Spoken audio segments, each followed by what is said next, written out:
اگر ہم بے وفا ہو جائیں گے تو بھی وہ وفادار رہے گا، کیونکہ وہ آپ اپنا انکار نہیں کر سکتا۔ خداوند کے زندہ اور پاک کلام میں سے دوسرا تیموتھیوس اس کا دوسرا باب۔ پس اے میرے فرزند، تو اس فضل سے جو مسیح یسوع میں ہے مضبوط بن، اور جو باتیں تو نے بہت سے گواہوں کے سامنے مجھ سے سنی ہیں ان کو ایسے دیانتدار آدمیوں کے سپرد کر جو اوروں کو بھی سکھانے کے قابل ہوں۔ مسیح یسوع کے اچھے سپاہی کی طرح میرے ساتھ دکھ اٹھا۔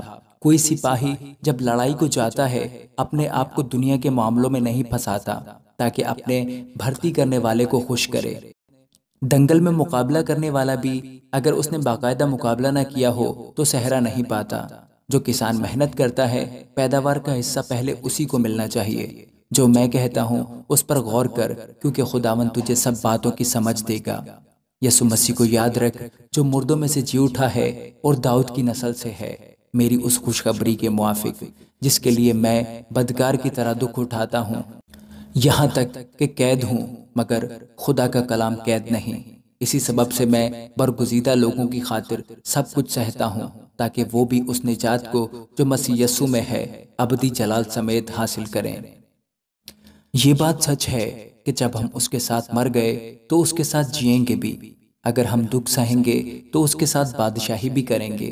اگر ہم اس کا انکار کریں گے تو وہ بھی ہمارا انکار کرے گا۔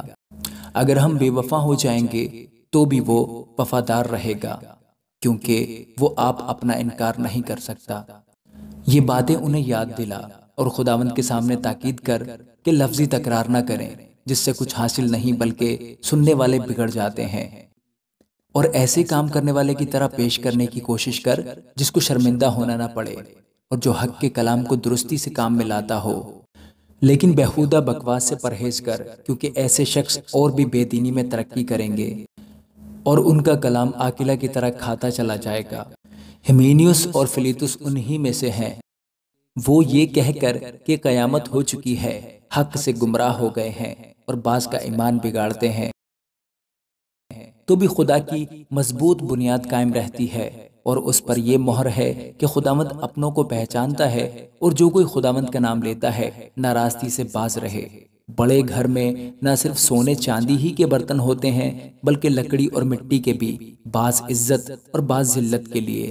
پس جو کوئی ان سے الگ ہو کر اپنے تئیں پاک کرے گا وہ عزت کا برتن اور مقدس بنے گا، اور مالک کے کام کے لائق اور ہر نیک کام کے لیے تیار ہوگا۔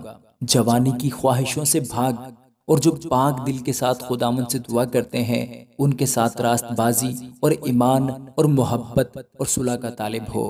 لیکن بے وقوفی اور نادانی کی حجتوں سے کنارہ کر، کیونکہ تو جانتا ہے کہ ان سے جھگڑے پیدا ہوتے ہیں، اور مناسب نہیں کہ خداوند کا بندہ جھگڑا کرے، بلکہ سب کے ساتھ نرمی کرے اور تعلیم دینے کے لائق اور بردباد ہو، اور مخالفوں کو حلیمی سے تادیب کرے۔ شاید خدا انہیں توبہ کی توفیق بخشے تاکہ وہ حق کو پہچانے اور خداوند کے بندہ کے ہاتھ سے خدا کی مرضی کے اسیر ہو کر ابلیس کے پھندے سے چھوٹیں۔